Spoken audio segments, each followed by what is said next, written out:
Nick Dillenburg is coming to Providence. He stars as Harry Potter in Harry Potter and the Cursed Child at PPAC. You are the guy, Nick. Thanks for coming on 92 Pro FM Mornings. Thanks for having me. We're so happy to have you. Harry Potter and the Cursed Child coming to PPAC September 19th through October 4th. And you were just telling us off the air a little bit here that you have some pretty big shoes to fill.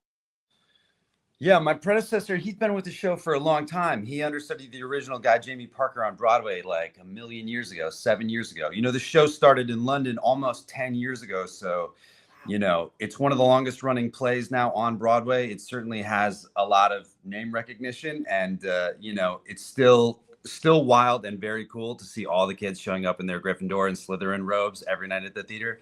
It kind of makes it easy to, you know, to get up for it. I am actually a Gryffindor, you know. I suppose that's the, if I was into astrology, that would be the Aries in my nature. But yeah, I want to jump up. I want to save the day. I want to, you know, I'm a little stubborn sometimes. So I'm actually a true Gryffindor. And that is like the major crux of the play, which is that my son gets sorted into Slytherin, much to his, you know, dismay.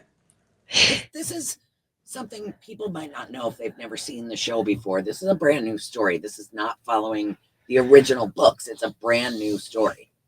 Yeah, you're right. So those people who have paid homage to the books and maybe seen the last movie, there is a little epilogue at the end of Deathly Hallows, and that's when Harry and Ginny, who are now married with 3 kids, and Ron and Hermione, who are married with kids as well, they are on the platform, and Harry's son is worried about which house he's going to get sorted into. So there was a little preview at the end of that last movie, and then, you know, many years later, they chose to Jack Thorne with J.K. Rowling obviously made it into a full thing. So yeah.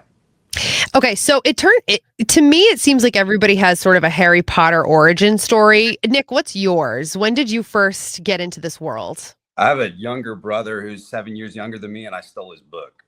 I feel like I was sort of past the age a little bit where it was like I would wait outside the bookstore, like with the scarf and everything. But so while I might not have sought it out, it was right there. And I was like, you know, what's the big deal with this? Why is everybody?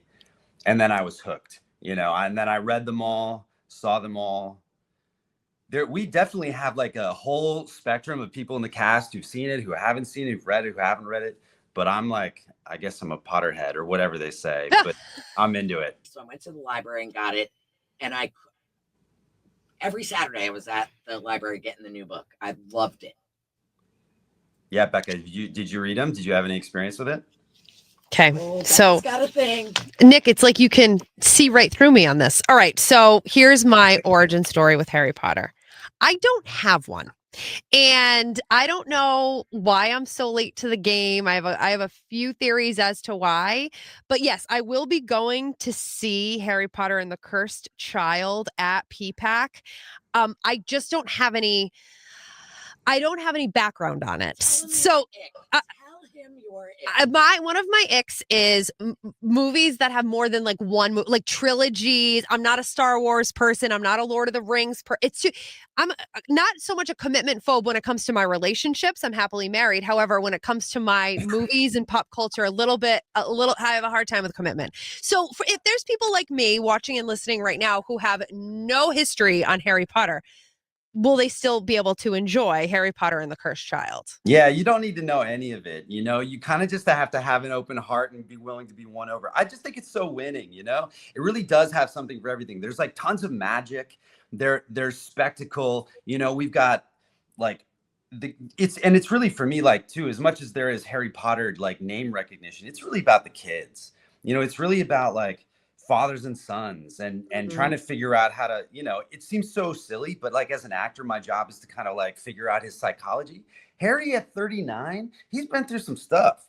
Like he's seen some things. He has seen some things. He should have been in therapy the whole time, but you know, but maybe he didn't want to or whatever. And so now we're here at 39 with 3 kids and some stuff goes wrong. And now you got to figure that out. So the way I look at it is like, they're just people.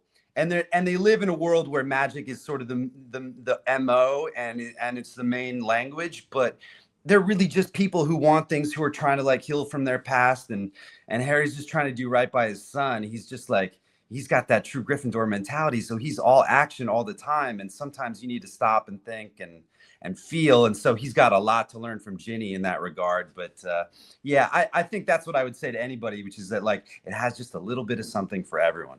Yeah, and I mean the main characters were so in pop culture, even if you've never seen it or read it, you know the basics of who Harry is and Ron and Hermione and Ginny.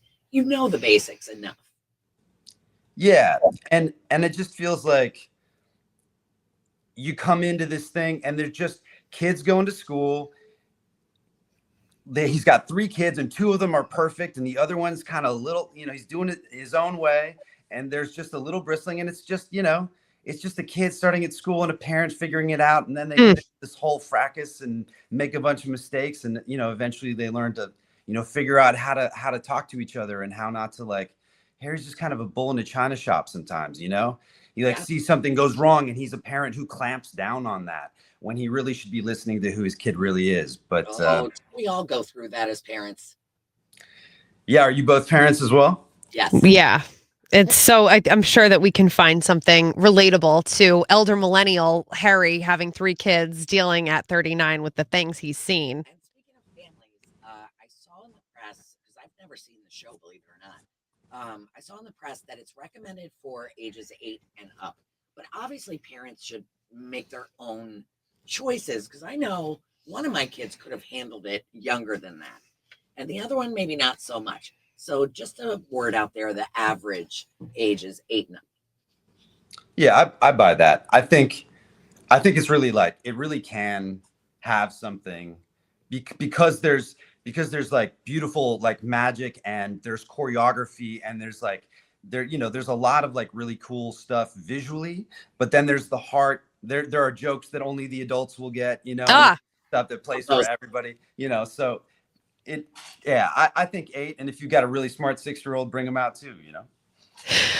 Well, that sounds good to me. I got a pretty smart 6-year-old. We'll see how she behaves that day, though.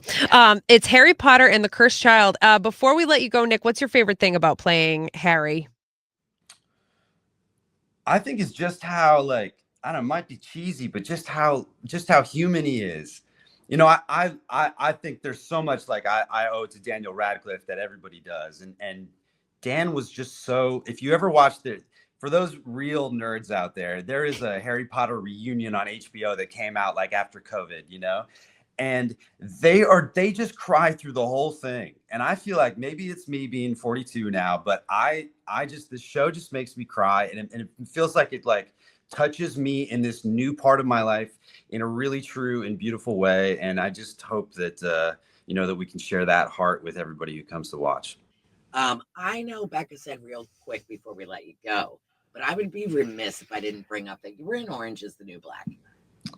That was the thing I did at one point. Yeah. That was not just a little thing you did. Yeah, those were a cool 4 years.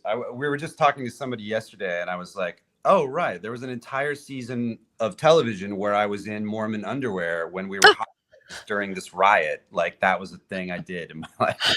Right. So, yeah, there are people who will always bring that up. And in the past, all the genres of entertainment used to be so separate, whether it was Broadway, whether it was TV, whether it was movies. And now everybody's doing everything now. A lot of crossover. Yeah.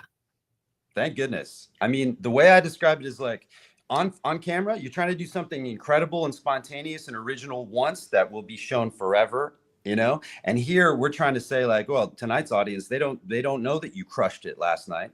So you got to bring it again and stay honest, and you're doing it 1,000 times. So it can get rote, but your challenge is to, just to keep it fresh and original and whatever. But yeah, there are some really good moments on Orange, specifically. Like, I can remember trying to goof off and fall off this thing as I was woken up from sleeping when we were hostages, and probably did that like 50 times. Like, woke up with a massive bruise on my leg. But it's the game, where you just trying to do something, incredible once. And yeah, those were some special times on that show.